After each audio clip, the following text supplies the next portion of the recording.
sort of misconception about the length of time that it takes to quote unquote become successful as a DP. And I think social media maybe in particular has kind of inhibited this because you Mm, see people that are maybe 21 years old creating amazing stuff. You see people that are yeah. 40 years old creating amazing stuff. And I tend to talk to people sometimes, and a lot of what I hear is like, "Ah, I'm not busy, I'm not working, I only have 3 directors that I work with."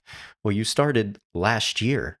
So from where Yeah. you stand, like what does that actually like look like? The length of time and like putting yourself in a position to understand that it does take time to like Yeah. become successful in this industry. It's not a Yes. 1 month thing. It's not a 1 year thing. It's an evolution that takes a long time.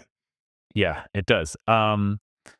Yes, I've had that experience too, where there's been like younger people that I'm mentoring. Like there was a guy who I was mentoring for a bit. He was quite young. He was 16. He had a great eye. He was shooting music videos. He was shooting some music videos for like, name rappers. And he was the kind of guy who would just cold email people and like get work. And he was like shooting stuff. And I was like, wow, he's really, really progressing. And I would invite him to set sometimes and just let him observe and kind of PA and things like that. And I think he had been to 3 sets and he was Mm. like, "Okay, so when do I get to first AC for you?" And I was like, "Oh, I mean, this is, there's just a huge." And it's because he was so driven and hungry and he Right. wanted to grow. So I'm Mm. not it's not that I understand the desire there, but there's a level of like really not even knowing what you don't know for those Mm. kinds of people. They don't there's when you're starting out, like, I even remember the first time I made a video that I was, like, proud of, like, back in college. I was like, "Oh, I'm gonna send this to somebody, and they're gonna see it, and I'm gonna get hired at whatever cool thing." And I thought it was amazing, and I just because I was completely ignorant, I didn't Mm. understand. I didn't have the ability to discern the difference between what I was making then and, like, what actually good work was. Like, there was some interesting ideas in it, but is very student. Mm.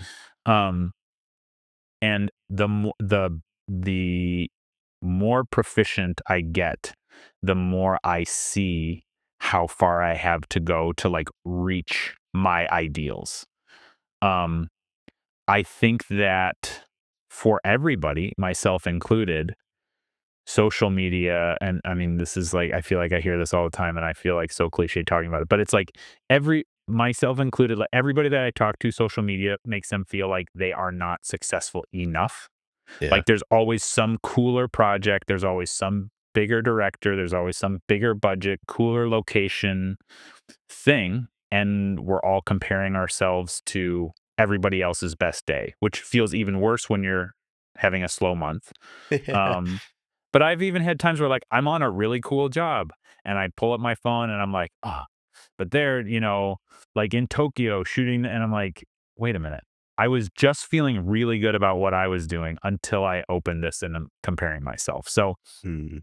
I think it's important for me to remember to compare myself to myself, and Yes. to, like, am I doing the best that I can with this opportunity, even if it's not the coolest, sexiest, biggest budget thing. It's like, I need to have the discipline to approach every job, in the way that I will approach every job in the future. Like, I don't want to treat this smaller job less than I would if I got a really big opportunity.